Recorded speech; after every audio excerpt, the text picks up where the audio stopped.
예, 오늘은 창세기 29장 31절에서 35절까지의 말씀입니다.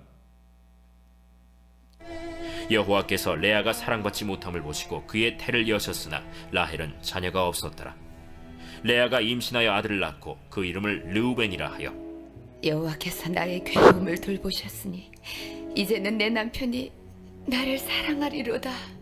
그가 다시 임신하여 아들을 낳고 여호와께서 내가 사랑받지 못함을 들으셨으므로 내게 이 아들도 주셨도다. 하고 그의 이름을 시므온이라 하였으며 그가 또 임신하여 아들을 낳고 내가 그에게 새 아들을 낳았으니 내 남편이 지금부터 나와 연합하리로다. 그의 이름을 레위라 하였으며 그가 또 임신하여 아들을 낳고 이르되 내가 이제는 여호와를 찬송하리로다. 이로 말미암아 그가 그의 이름을 유다라 하였고 그의 출산이 멈추었더라. 아멘. 예. 오늘 본문에는 야곱의 첫 번째 부인인 레아가 그 낳은 네 아들의 이름에 대한 이야기를 적고 있습니다.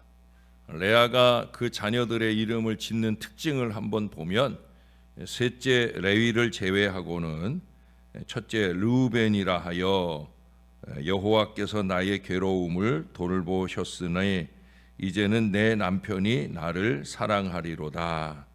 그 다음 둘째 아들의 이름은 시므온이라. 왜 그렇게 지었느냐? 여호와께서 내가 사랑받지 못함을 들으셨으므로 내게 이 아들도 주셨도다. 그리고 이제 네 번째 아들 유다의 경우에는 내가 이제는 여호와를 찬송하리로다 고백하면서 찬송함이라는 의미의 유다의 이름을 짓고 있어요.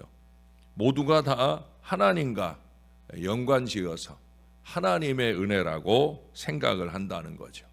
모든 사고가 하나님 중심임을 알게 해줍니다. 셋째 레위 같은 경우도 연합하다라는 의미예요. 물론 남편 야곱과 연합을 기대하는 마음도 있지만 하나님과의 연합을 또한 생각했던 것 같아요. 이건 역시도 레위 지파는 제사장 지파잖아요. 그래서 그들 평생에 하나님과 연합된 그런 지파를 이루게 된 것을 우리가 잘 압니다. 사실 레아는 훌륭한 신앙의 여인으로 알려진 존재는 아닙니다. 그럼에도 불구하고 그의 삶의 태도는 하나님 중심이라는 거예요. 범사를 하나님 은혜로 해석을 하고 있다는 거예요. 늘 남편의 사랑을 목말라 하는 안타까운 인생을 살았음에도 불구하고 그래도 하나님 사랑을 받고 있다. 이 고백을 놓치지 않는다는 거예요. 그러므로 하나님께서 자신을 위로하시고 자신의 기도를 들으셨기에 하나님을 찬송하며 높이겠다 하는 그 한결같은 신앙을 우리에게 보여줍니다. 여러분, 믿음은 다른 거 아니에요. 우리의 범사를 하나님과 연관 지으며 사는 거예요. 그 속에서 하나님의 은혜를 순간순간 깨닫고 그 하나님께 감사하고 찬송하며 지내는 것, 그게 바로 신앙이에요. 신앙생활이 다른 거 없어요. 얼마나 우리의 삶 하루하루를 살면서 하나님을 생각하는가, 또 그 하나님의 은혜를 절저히 느끼기에 그 하나님을 위한 우리의 삶에 최선의 노력을 기울이며 사느냐 하는 거예요. 레아는 사람에게는 외면당했으나 하나님의 은혜를 깊이 누리고 고백한 여인입니다. 그리고 감사가 그렇게 넘치니까 하나님은 계속해서 그에게 아들들을 주시고 더 많은 감사의 제목들을 허락하시더라는 거예요. 매사를 하나님과 연관지어서 불평이나 원망이 아니라 감사로 하나님을 바라볼 때 더욱 넘치는 축복을 받았더라 하는 이 신앙적 교훈을 저와 여러분에게 남겨주고 있는 거예요. 여러분, 35절 마지막에 보면은 유다를 끝으로 그의 출산이 멈추었다라고 적고 있어요. 근데 30장에 가보면은요, 다시 또 이사갈과 스불론을 출산하게 됩니다. 야곱의 자식이 12명이에요.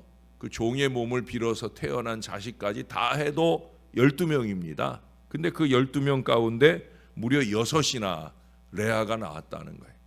그 6이 그냥 6도 아니고 나중에 이스라엘의 6지파로 발전하게 되는 대단한 은혜가 나타나잖아요.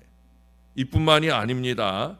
그가 낳은 넷째 아들 유다의 후손에서 바로 다윗이 태어납니다. 그리고 이스라엘 왕조의 위대한 역사가 시작된 것을 우리가 압니다. 그건 또 아무것도 아니잖아요. 바로 그 후손 가운데서 우리의 구주 예수 그리스도가 태어나셨고요. 저와 여러분, 우리 모두의 만왕의 왕 되신 예수님으로 우리가 고백하며 신앙하고 살고 있어요. 여러분, 이런 영광과 축복은 세상에서는 비록 좀 외롭고 힘들다 할지라도 꾸준히 하나님을 바라보고 하나님께 감사하고 하나님을 찬양하고 하나님의 위로를 기대할 때 이루어지는 것을 보게 됩니다. 하나님이 다 기억하시는 거죠. 하나님께서 꼭 기억하시고 다 이루어 주시는, 정말로 우리 하나님은 그런 하나님이신 줄로 믿습니다. 그녀의 신앙이나 우리의 신앙이나 다르지 말아야 되는 거예요. 좀 어렵고 힘들다고 이리저리 어리석고 연약한 신앙의 모습을 보이면 안 된다라고 하는 거예요. 2차 대전 당시에 버넷이라고 하는 미국 목사가 군목으로 참전을 했어요. 어느 작은 마을에 주둔을 하게 되었는데 하루는 독일군 포탄이 그 마을에 유일하게 있는 교회의 종탑에 명중을 하게 됩니다. 근데 그 지붕 밑에 둥지를 틀고 있던 여러 마리의 제비가 그 자욱한 연기와 먼지 속에 하늘 높이 푸르륵 날아가더라는 거예요. 근데 그걸로 끝이 아니었어요. 그 다음 순간에 그 제비들이 종탑을 잃은 그 교회당으로 조용히 다시 내려앉더랍니다. 그때 버넷 목사는 아주 감격스럽게 이렇게 외쳤다는 거예요. 바로 저거야. 우리가 받은 하늘나라는 흔들리지 않아 라고 고백을 하더라는 거예요. 하나님이 한번 주신 은혜는 변함이 없다는 거죠. 특히 더 분명한 천국 소망이 우리를 살게 하는 거예요. 때때로 우리가 예배를 드리고 우리의 삶의 자리에서 그처럼 포탄이 날아와 우리의 삶을 쾅 부숴놓는 순간 같은 어려움을 만날 수도 있을 거예요. 그러나 우리를 향한 하나님의 시선은 여전히 변함이 없고요. 우리를 꼭 붙들어 주의 존전에 이르게 하심도 변함이 없는 줄로 믿습니다. 그러므로 상황과 환경이 나를 외면한다 할지라도 우리는 흔들림 없이 우리 하나님을 바라보아야 되는 거예요. 더욱 하나님과 관계를 뜨겁게 맺는 삶, 맺는 신앙을 살아야 돼요. 작은 일에도 감사하고 더욱더 하나님을 의지해야, 그래야 이후에 우리의 삶에 넘치는 축복의 역사가 임하게 될 줄로 믿습니다. 미국의 사무엘 라이보이치라고 하는 사람이 있어요. 아주 유명한 명변호사입니다.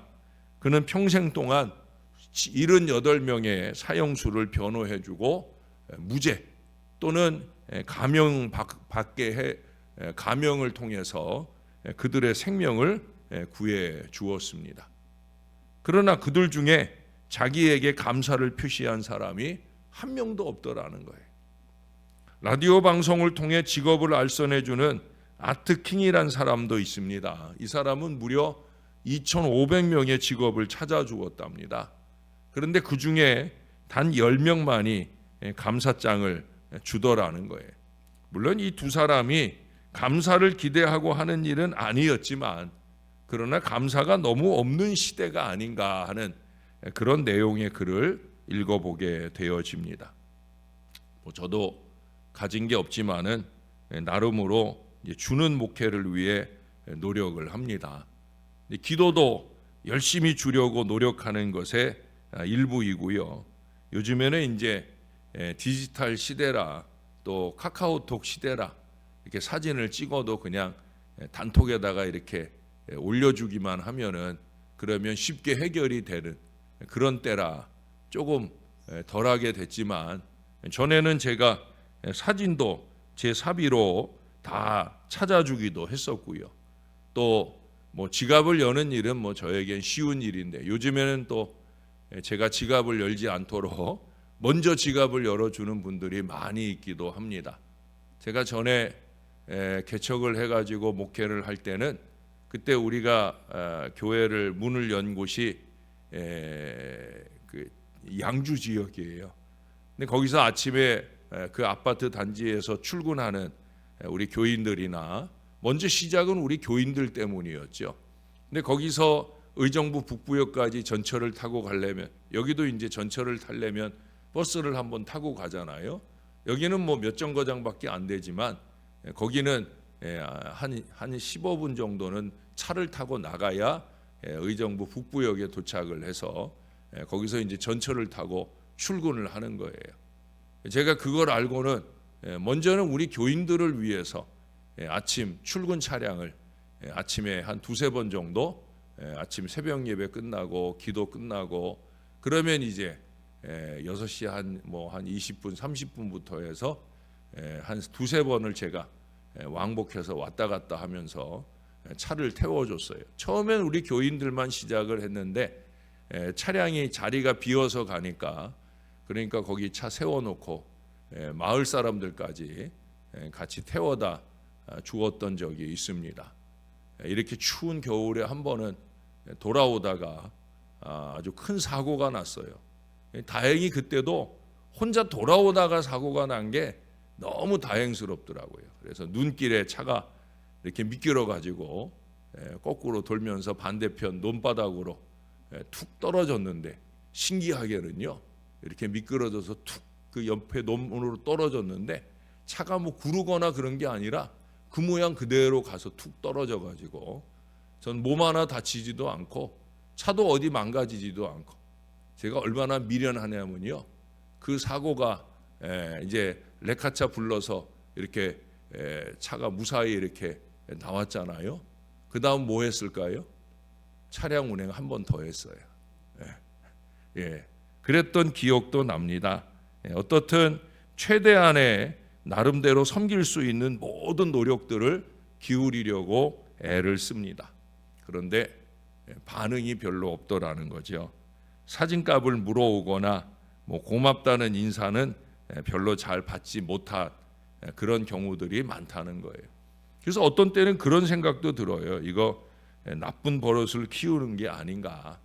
뭐 나한테야 상관없지만 그래도 우리 하나님께는 좀 작은 것을 받아도 우리가 크게 감사하는 이런 마음가짐으로 살아야 되는데 너무 감사 실종 시대를 야기하는 건 아닌가 하는 얄팍한 마음이 들 때도 있더라는 거예요. 여러분 오늘 본문의 레아를 꼭 기억하셔요. 레아는 조연도 아니에요. 어찌 보면 엑스트라 같은 그런 여인입니다.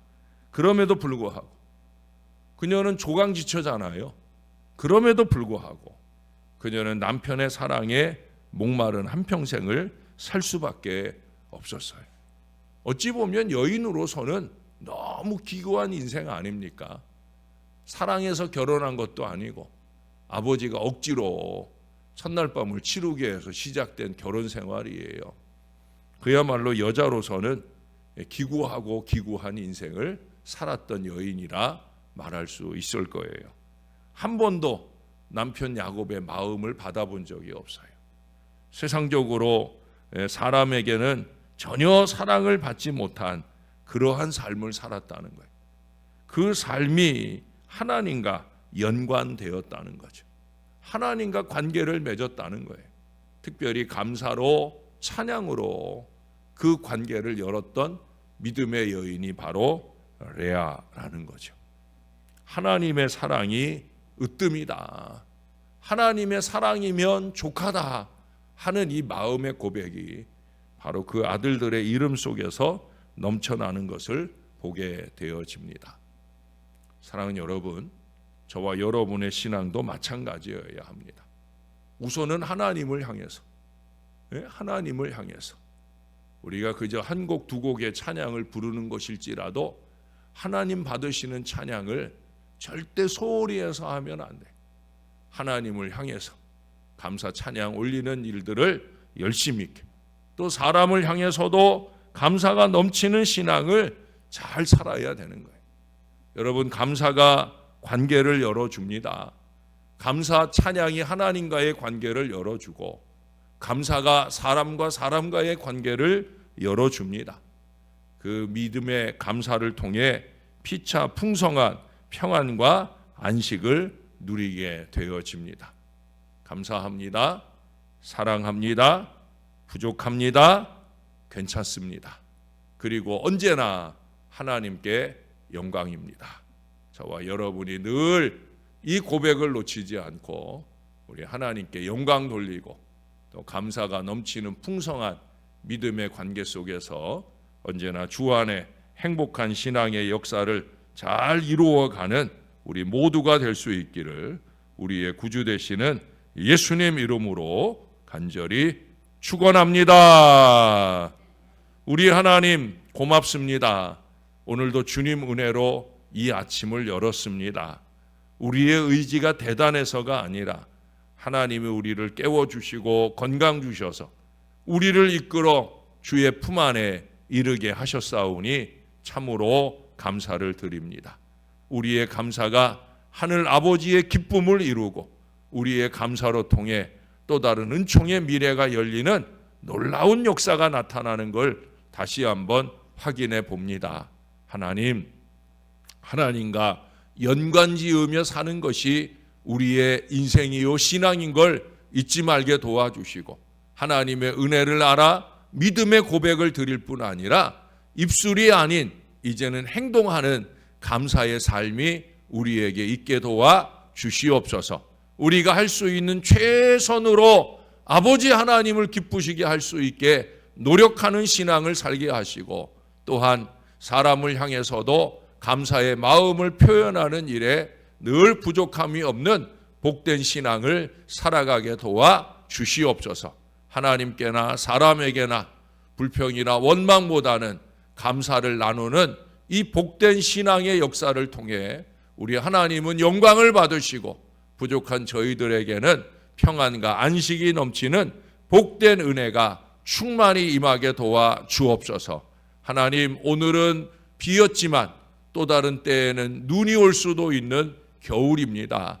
겨울 동안에 주의 백성 한 사람 한 사람 눈동자같이 꼭 지켜주시고 언제나 조심조심 잘 오고 가게 도와주셔서 안전한 가운데 이 겨울을 잘 보낼 수 있도록, 혹여 크고 작은 어떤 어려움들이 우리의 인생을 틈타고 들 때라도 우리는 언제나 변함없는 믿음으로 하나님만 의지하고 사는 복된 신앙의 백성 다 되도록 은혜를 베풀어 주옵소서.